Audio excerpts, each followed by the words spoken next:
as pessoas das empresas poderem vir à nossa sala de aula é excelente, nem sempre isso acontece.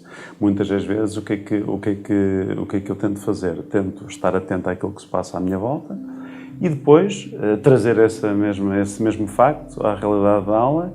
Essa é a minha principal preocupação. Entenderem que aquela é uma unidade curricular importante para eles, portanto, não só porque eu digo que é importante, mas acima de tudo porque tem um determinado posicionamento onde eles necessitam de uma série de conhecimentos de outras unidades curriculares, e vou-lhes sempre lembrando, isto aqui já aprenderam em algoritmos e programação, aprenderam em sistemas de informação, e agora é importante para a base de dados, e aquilo que estão a, por exemplo, em base de dados, e aquilo que estão a aprender agora em base de dados é importante para desenvolvimento para a web, para sistemas baseados em conhecimento e por aí adiante. A preparação da aula significa dominar esses aspectos todos, o que obriga a percebermos, a conhecermos, a sabermos cientificamente a matéria, a percebermos os enfoques possíveis sobre a matéria e a percebermos também o que é que aquela matéria, aqueles temas são úteis, em que medida são úteis para o perfil profissional das pessoas que nós temos à nossa frente. Tento incutir que no contexto de sala de aula sejam analisados artigos científicos sobre as temáticas mais recentes, que estejam mais na vanguarda, digamos assim, e que possam, através dessa análise também, visualizar algo que queiram fazer no futuro. Aquilo que eu consegui captar no meio destes anos todos de trabalho é que, acima de tudo, o que eles mais querem é que alguém seja, em plena aula, o amigo. Ou seja, a pessoa que está a transmitir a informação tem que ser mais do que o transmissor da informação. Para mim, na minha maneira de ver, a empatia tem uma relação direta com o conhecimento. Se estas duas variáveis não se cruzarem, na minha perspectiva, como eu digo, dificilmente as coisas acontecem e correm da maneira que desejamos. Não gosto nada daquela ideia de alunos difíceis ou alunos maus. Eu acho que eles são muito a relação que nós fazemos com eles. Nós somos responsáveis pelas nossas ações e do momento em que nós entramos no espaço de sala de aula, já Deleuze dizia que tinha que se ter um grande momento de inspiração para dar uma aula. E nós temos de estar conscientes que há uma certa responsabilidade e tudo o que vai ali acontecer é o tempo, é o espaço, temos aquele determinado momento, é tudo uma questão de timing. E naquele momento tem que se fomentar ideias, tem que se fomentar um juízo crítico, tem que se fomentar uma sensibilização para as coisas, para as diferentes coisas, porque no fim tudo se associa, mas acima de tudo é sentir que há de facto uma responsabilidade, há um dever que tem que ser cumprido.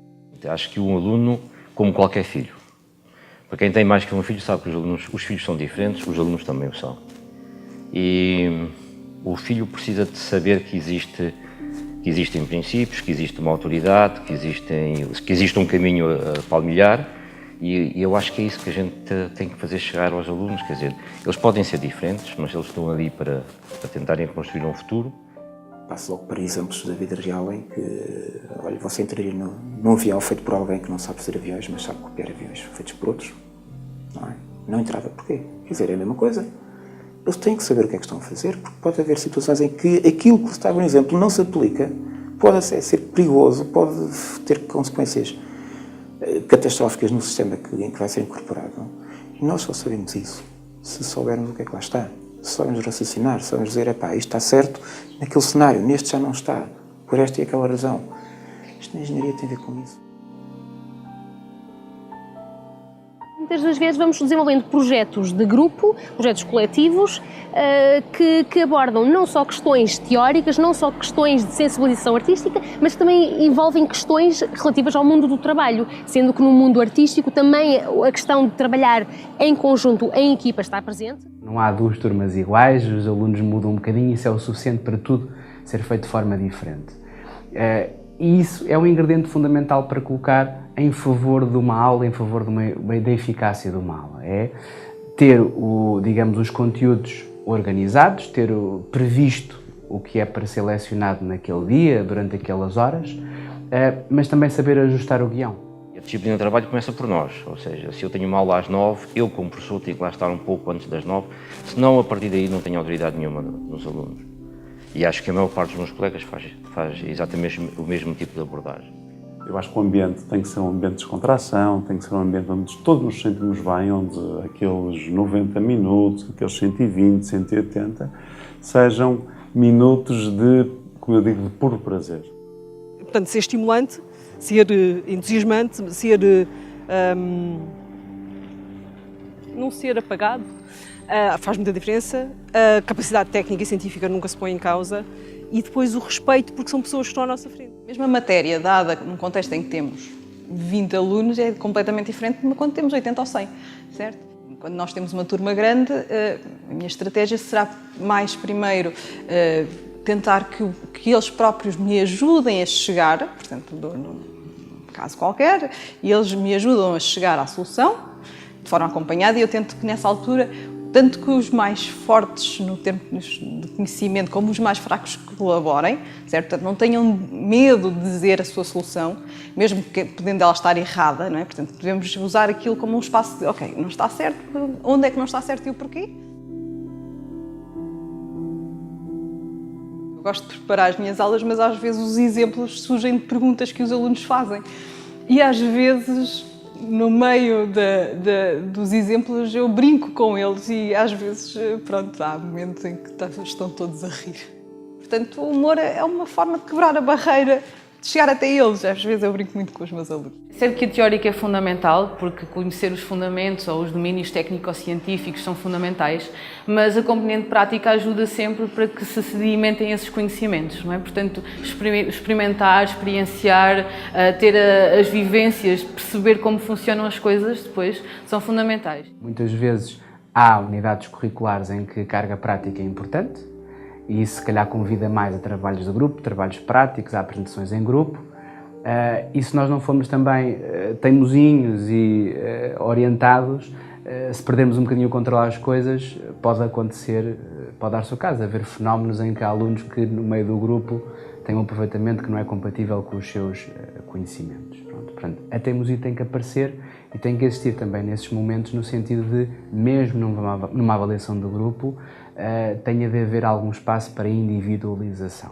Um bom professor, nestes domínios, mas não só, deve ser um professor criativo, um professor responsável e um professor eticamente próximo dos estudantes. Sou uma pessoa que gosto de dar bastante liberdade aos alunos no sentido de lhes lançar desafios, e essa tem sido sempre uma das minhas estratégias no terreno, é que eles procurem uma organização real, pode ser empresa ou não, pode ser a sua associação de estudantes, pode ser o seu clube desportivo, pode ser o seu café do bairro, mas há alguma organização que eles tenham um contacto direto e conheçam de alguma forma relativamente bem e que usem essa organização ao nível do sistema e aproveitem os sistemas de informação para tentarem fazer uma proposta de melhoria organizacional. Não há receitas únicas, não é? E estamos sempre a avaliar e ver, e depois também há outra questão.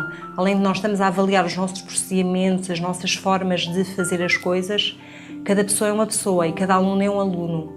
E isso é mais desafiante, mas eu sei que, por exemplo, aquilo que funciona com o aluno, para eu lhe estar a indicar de tem cuidado, tem calma, porta-te bem, tem outro tipo de educação dentro da sala de aula, estuda mais, as estratégias não são iguais, as pessoas são diferentes, não é? E eu não posso fazer isto massificado. É um processo de aprendizagem mesmo da parte do professor que tem que ser percorrido. Eu uso para além dos vídeos, outras formas de comunicar e uso vários tipos de aplicações para atingir determinados fins. Tem que haver teoria, tem que haver imagens mentais, temos que ter referências, muita referência, temos que ver muitas coisas e depois acontecer, levar a qualquer coisa, produzir com aquilo que já está feito ou outra coisa qualquer. Saber questionar é arte e engenho que incute nos alunos. Vocês têm que saber questionar. Coloquem-me aquela questão. Sou eu que me dirijo aos alunos, porque eu saio frequentemente da zona do quadro, que eu não dispenso o quadro. E vou colocar questões na boca dos alunos. Olha, coloca-me esta questão agora. Saber questionar é importante. Nós falamos de um tema qualquer e depois discutimos esse tema e eu automaticamente, que é isso que eu tenho de sempre fazer, tento logo dar um exemplo prático de uma empresa, de preferência uma empresa nacional ou até uma empresa local, porque nós estamos aqui no meio que também tem empresas de todos os setores, ok? E então é isso que eu tento logo fazer. E eu penso que isso também desperta logo e que também faz com que eles mais facilmente consigam perceber, então, porque é que a aplicação de um determinado conceito deu aquele resultado. Porque eu penso que tenho essa competência de conseguir desmultiplicar o que é que está por trás daquele resultado, ou seja, do que é que está do princípio do efeito à ação, não é? Ou da causa e efeito.